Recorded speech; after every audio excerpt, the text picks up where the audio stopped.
In this video lecture, we are going to study about adrenal glands.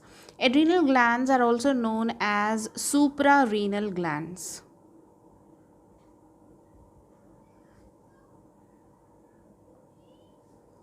These names are actually due to their position. The word renal is concerned with kidney. Since this gland is adjacent to the kidney or its position is superior to the kidney, we call it as suprarenal or adrenal glands. If this is the kidney, the adrenal glands are present above the kidney, fitting like a cap-like structure. This is the triangular structure, which is the suprarenal gland or the adrenal gland. These are paired and are 2 in number. It has 2 main parts: the adrenal cortex and adrenal medulla. So, if this is the triangular structure, the central position, which is very small, is the adrenal medulla, and the outer portion, the entire portion outside, is the adrenal cortex. So, the adrenal cortex lies outside and adrenal medulla is inside. So, as it is seen that adrenal medulla forms just the 20% of the entire structure and adrenal cortex forms the maximum, that is the 80% of the entire adrenal gland. So, basically they are different in functions because they produce different hormones. Also, their the percentage is different. Only 20% for medulla and adrenal cortex 80%, and also their origin is different. Adrenal medulla originates from the ectoderm. So it has ectodermal origin, while the adrenal cortex originates from the mesoderm. So it has mesodermal origin. So their origin is also different and their functions are also different. So we will see each of them individually. Now let us see the anatomical structure of the adrenal gland. The outside is covered by a capsule which is fibrous. It is only made up of fibers. There is no cellular layer present over here. So we call it simply as a fibrous capsule which is protective.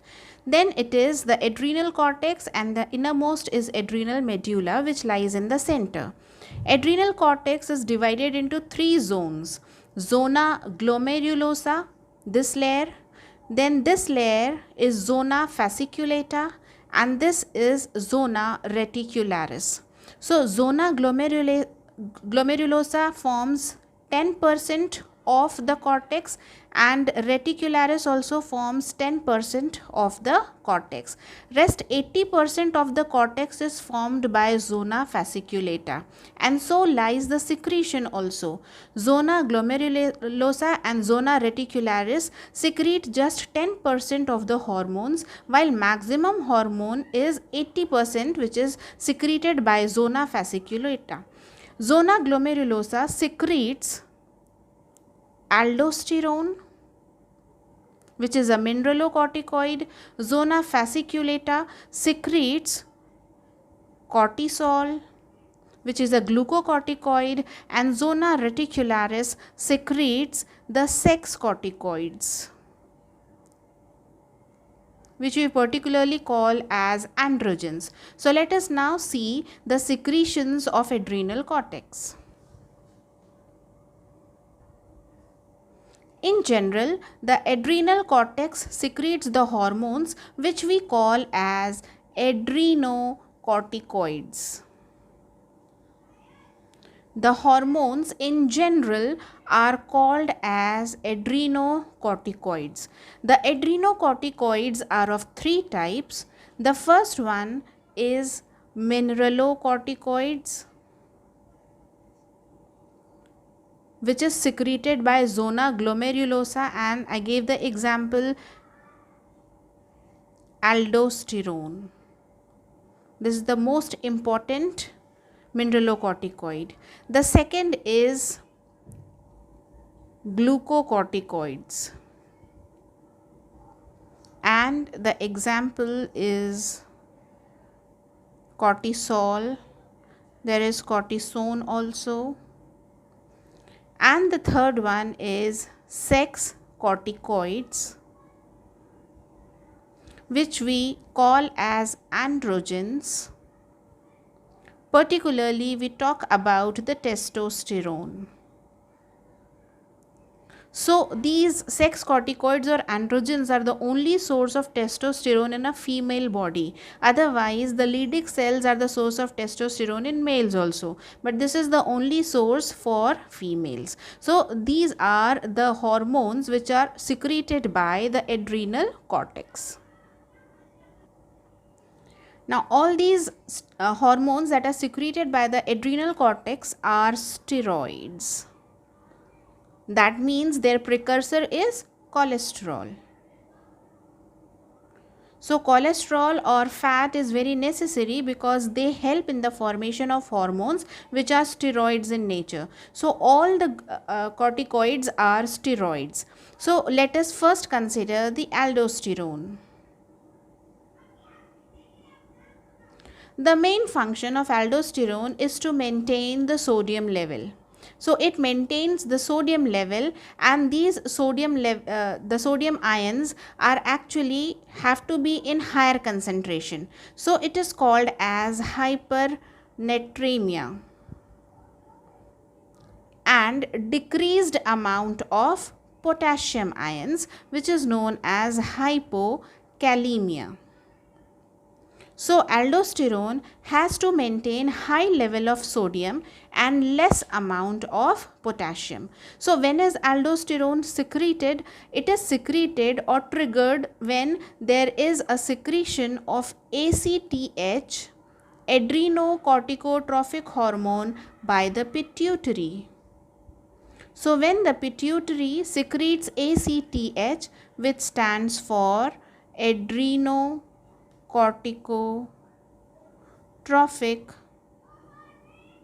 hormones, this comes and stimulates the production of aldosterone. Aldosterone then maintains the sodium and potassium level. There is another way in which the aldosterone is triggered, and that is high potassium level. If the potassium is more in quantity, then it is so that aldosterone has to be released, because it should be just the reverse. Aldosterone maintains high sodium and low potassium level. This basically works in the renal tubules. Now we have studied this earlier in excretory system. This is the PCT, the proximal convoluted tubule. This is the loop of Henle, and this is the DCT, the distal convoluted tubule. So aldosterone is secreted over here so that more amount of sodium is absorbed from the nephric filtrate. If this is the tubule, from here the nephric filtrate is flowing, the sodium ions are absorbed into the interstitial fluid that is present over here, and potassium ions are allowed to be removed out. But if the potassium levels become more, then aldosterone is secreted, because it decreases the potassium level and increases the sodium level. In the kidneys, there is one more hormone that is produced, which is known as angiotensin. This also helps in maintaining the same high sodium and low potassium level. So therefore, the presence of angiotensin also helps in secreting the aldosterone. So this is the mineralocorticoid which helps in maintaining the sodium as well as the potassium level. Let us see the second hormone, which is known as cortisol, which is a glucocorticoid. This essentially helps in carbohydrate metabolism. So it helps in maintaining the glucose level, especially it increases the sugar level in the blood. How does it increase the sugar level in the blood? There are two processes: glycogenolysis. This is this is the process in which glycogen, which is stored in the muscles and the liver, are lysed or broken down, and then the glycogen breaks down into glucose, and this is released in the blood. So this is how it increases the sugar level in the blood. And there is another process which is called as gluconeogenesis. So when there is less sugar in the blood, the amino acids or any other non-carbohydrate sources are allowed to convert into the glucose by the process called as gluconeogenesis. So gluconeogenesis is the process by which glucose is formed from the non-carbohydrate sources, and glycogenolysis is the process by which the glycogen stored in the muscle and the liver are broken down and released in the blood. In this manner, the sugar level is increased. This is very important because the maintenance of sugar level is very important in the body.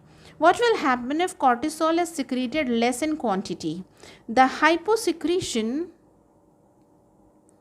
of cortisol leads to a disease which we call as Addison's disease. The Addison's disease is characterized by bronze pigmentation.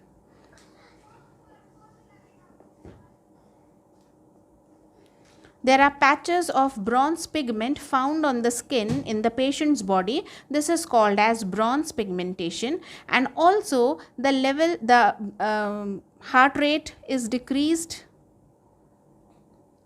and the BP also becomes low, and the person usually becomes weak in muscles. So this is the hyposecretion which causes Addison's disease.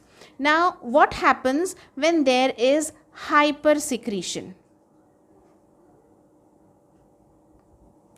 Hypersecretion causes Cushing's disease.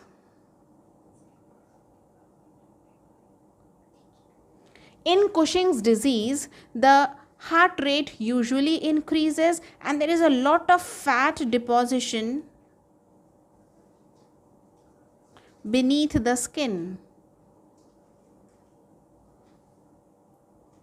So in Addison's disease, the absence, you can say, with it starts with A, so you can relate it to Addison's disease, and absence or less secretion of the cortisol hormone, and hypersecretion, since it is called as Cushing's, although it is named after the scientist, but can be relative to Cushing, which is actually a lot of fat deposition beneath the skin, and therefore everything increases, the heart rate and blood pressure, everything increases, and therefore the Cushing's disease is just the opposite of the Addison's disease. So these are the disorders which is caused due to the hyposecretion and hypersecretion of cortisol. Let us see the third hormone, which is the sex corticoids. These are androgens, and this maintains the level of testosterone in the body. If the level of testosterone is not properly maintained, the masculinity is lost in males, and there is more of the feminism seen in the males, while the opposite in females, the feminism is lost and more masculinity is seen in the females. This type of disorder is called as adrenal virilism.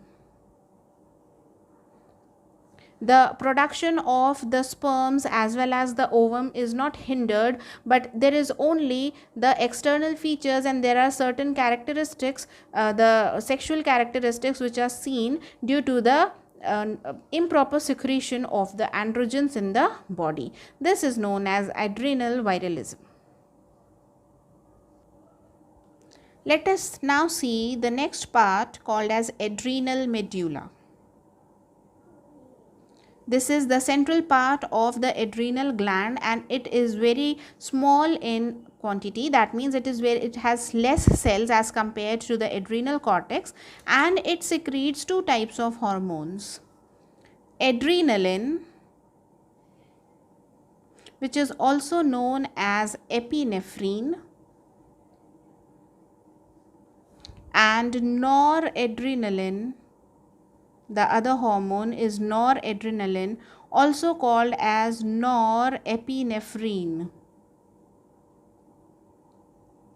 Unlike the hormones which are secreted by the adrenal cortex, these hormones are amine in nature.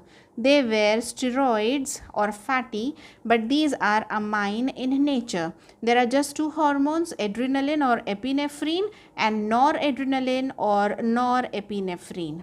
So adrenaline is also known as the stress hormone. This makes the adrenal gland as the emergency gland, or even known as the adrenaline is also known as emergency hormone. It is so because the adrenaline prepares one at the time of stress or during the emergency situations. Now this adrenaline is also acting as neurotransmitter. As I said, the origin of adrenal medulla is ectodermal. That means it comes from the nervous system, and this acts as neurotransmitter in the synaptic region of the neuron. So where the terminal branches of one neuron ends, there is a synaptic cleft in which the neurotransmitters are filled. So adrenaline acts as one of the neurotransmitters, and this helps in relating the endocrine glands with the nervous system. So neurotransmitter, that means it helps in maintaining all the functions of the sympathetic nervous system.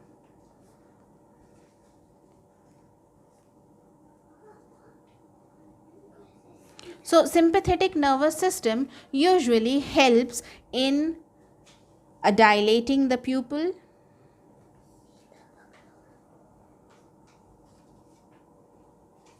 It increases the heart rate. When I say the heart rate, it is chronological. That means we are talking about the number. The speed will increase. It will also increase the blood pressure. Adrenaline is also a bronchodilator. So if a person is suffering from asthma or something, even the adrenaline can be given because it dilates the respiratory tract, bronchodilator, and all these functions are usually when a person is during the emergency situation. So what happens is that whenever there is a stress situation like fight, flight, or fear, in these situations when one is intending to fight or just flee away from the situation, or if the person is afraid, the pupil usually dilates, the eyes are usually becoming bigger, the heart rate is increased, and because the heart rate is increased, the blood has to flow under pressure, and also the blood has to increase in amount, and therefore the respiration is also increased, it dilates and oxygen input is there. So all these things are relative to the situation, which is fight, flight, and fear. So sometimes we even call it as 3F hormone. The first letters of the three words are F, and so we call it as 3F hormone, the adrenaline, and therefore the emergency situation is maintained by the adrenaline. However, the noradrenaline just behaves in an opposite manner. The noradrenaline will help in constricting the pupil and lower the heart rate and the blood pressure and bring back the respiratory system to the normal situation. That means both of them are functioning just the opposite, which I say as antagonistic hormones, and therefore they are working in just the manner. This is preparing for emergency situation, and this is actually releasing the fear out of the mind, and therefore noradrenaline is antagonistic to adrenaline. So this is all about the adrenal gland, that means the adrenal cortex and the medulla, and also the respective hormones secreted by the two portions of the adrenal gland. If you have any doubts, you may ask me in the comment section, and also refer to the questions given in the description box. Thank you.